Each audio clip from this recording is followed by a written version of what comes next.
Oke, selamat datang di channel Kasim Indra. Di video kali ini saya membahas tentang S20 Plus saya lagi, guys. Jadi saya lanjutkan lagi. Jadi ada dua video yang saya buat tentang ini HP ya. Jadi kalian bisa nonton di pojok kanan atas.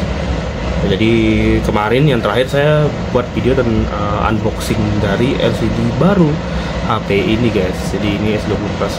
Dan yang saya pesannya adalah versi OLED KW ya, guys ya. Jadi ini bukan LCD ori. Kalau misalnya LCD ori itu harganya sekitar 2.900.000 kalau nggak salah, yang saya cek di website resminya Samsung itu sekitar 2.900.000 ya, hampir 3 juta ya gitu.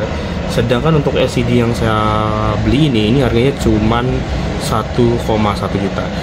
Cuman ya mungkin dilihat dari si LCD orinya dari Samsungnya itu memang juga sama frame sama LCD frame sama baterainya juga sih. Kalau dihitung-hitung juga sepertinya nggak terlalu gitu jauh, ya nggak sih? Jadi untuk LCD KW ini dengan harga 1,1 kalian dapat LCD berserta frame ya. Itu pun LCD-nya nggak ori ya guys ya. Jadi ini LCD-nya nggak ori. Tapi kalau misalnya kalian bayar 2,9 juta, kalian bisa dapat LCD original dari Samsung berserta frame dan juga baterai. Jadi kalian bisa pilih yang mana, yang 1,1 atau 2,9. Kalau saya lebih milih yang agak murah ya, seperti itu. Oke, mungkin ada sekitar 2 video yang saya udah buat ya tentang ini HP. Kalian bisa nonton di kanan atas. Jadi ada satu video tentang review ini HP dan berapa saya beli dengan minus apa aja gitu, itu sudah ada di video ini. Kemudian untuk unboxing LCD KW ini kalian bisa nonton di sini juga, yaitu mereknya ini adalah Kaiku ya guys ya. Dan ini mereknya nggak tahu, saya pokoknya ngelihat di Shopee merek tersebut, saya lihat, kemudian saya buka untuk ulasannya, saya lihat bezelnya kayak mana, apakah bezelnya tipis, apakah kamera depannya kecil gitu kan. Saya sih mungkin perhatikan diri kesimetrisan layar ya. Jadi kalian bisa lihat di sini untuk layarnya, kalian bisa lihat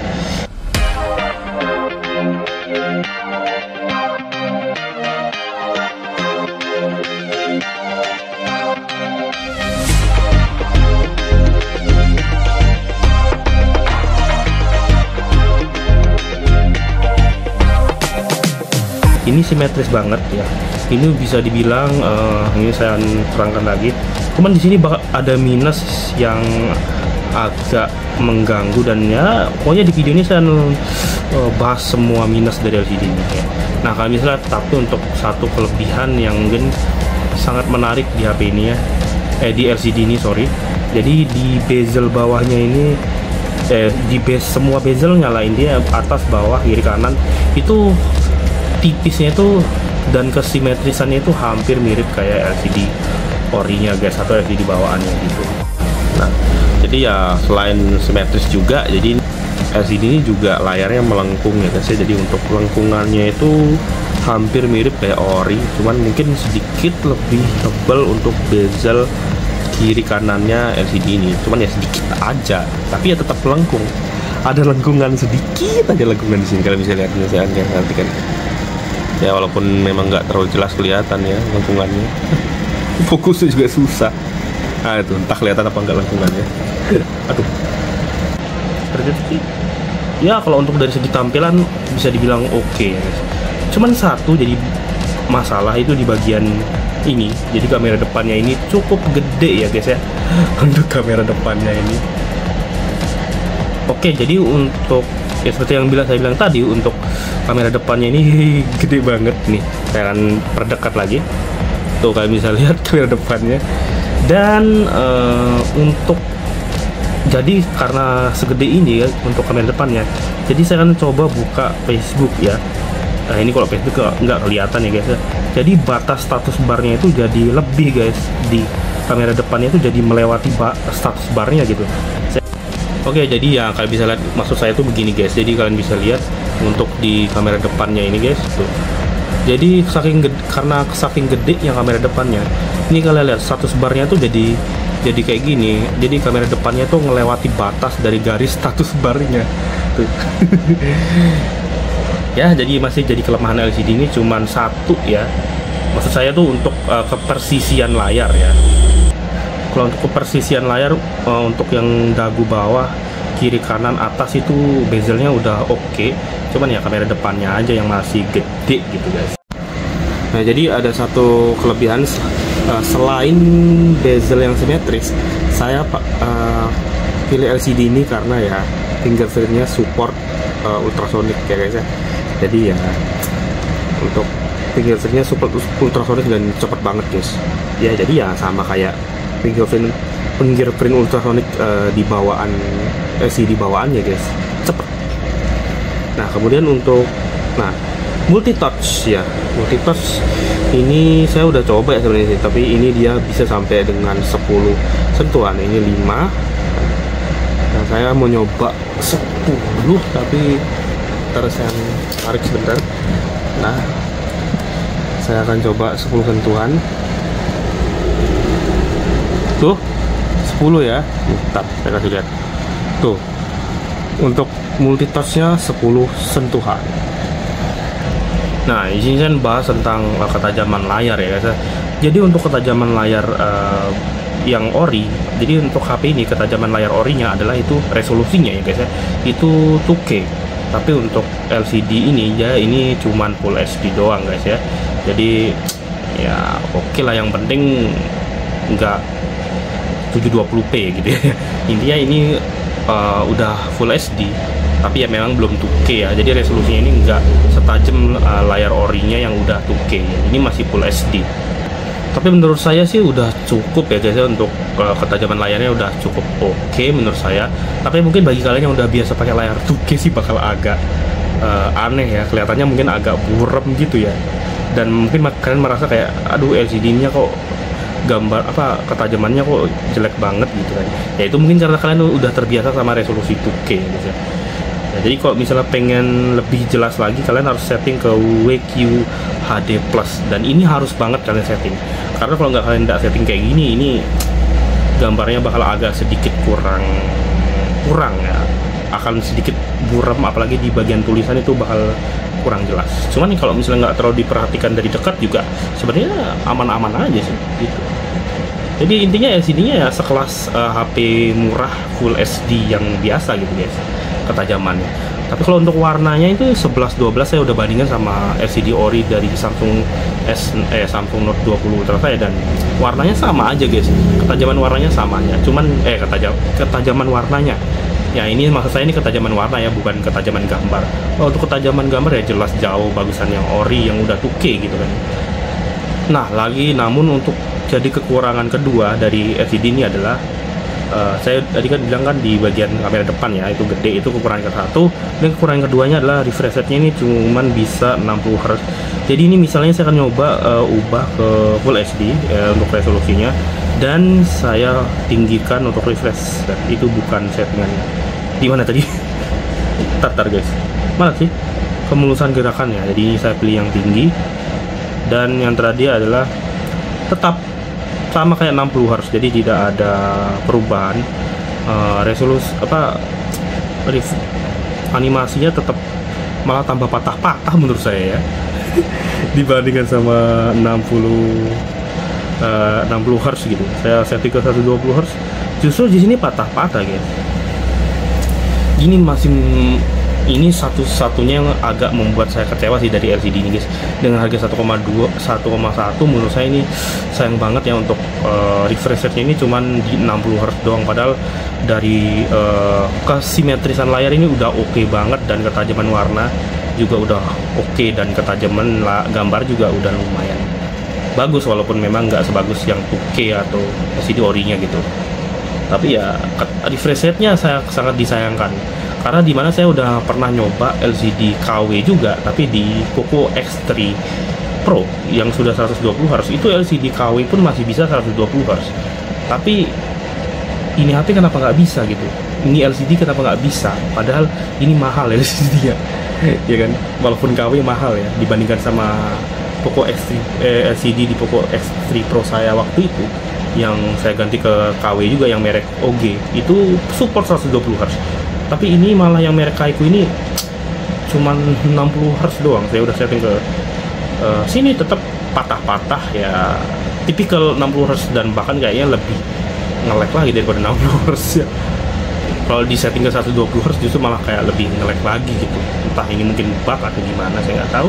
Apa memang LCD-nya cuma mampu 60 Hz.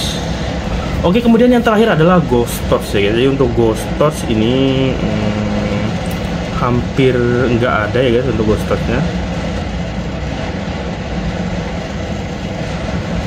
Hampir nggak ada, cuman saya pernah nyoba sekali, itu ada ghost torch sekali doang sih ya, selama ini baru sekali dia kelihatan ghost torch. Itu pun itu saya coba ternyata ada ghost torch sedikit ya. Pada saat saya buka pengaturannya, tiba-tiba pengaturannya kepencet kayak gini. Padahal saya nggak ada mencet pengaturan atau nahan pengaturan ya. Intinya untuk ghost torch aman, nggak ada, hampir nggak ada ya, berarti nggak ada. Kemudian untuk delay ya, sejauh ini sih saya udah nyoba buat bandingkan sama LCD Ori di Samsung Galaxy Note 20 Ultra, itu hampir nggak ada perbedaan delay sama LCD Ori ya guys ya. Menurut saya sama aja. Nggak ada delay, kelihatannya sih nggak ya, intinya nggak ada delay sih kelihatannya. Oke, lanjut saya akan bahas tentang HP-nya juga ya. Kalau saya yang saya pertanyakan juga sih ini tentang HP ini. Jadi setelah HP ini kemarin dibongkar, pas HP ini kemarin diganti LCD dan dibongkar, itu ada beberapa yang saya temuin, intinya teknisinya ngomong ke saya ya, sesuatu hal yang saya sesuatu hal yang saya pertanyakan ya gitu.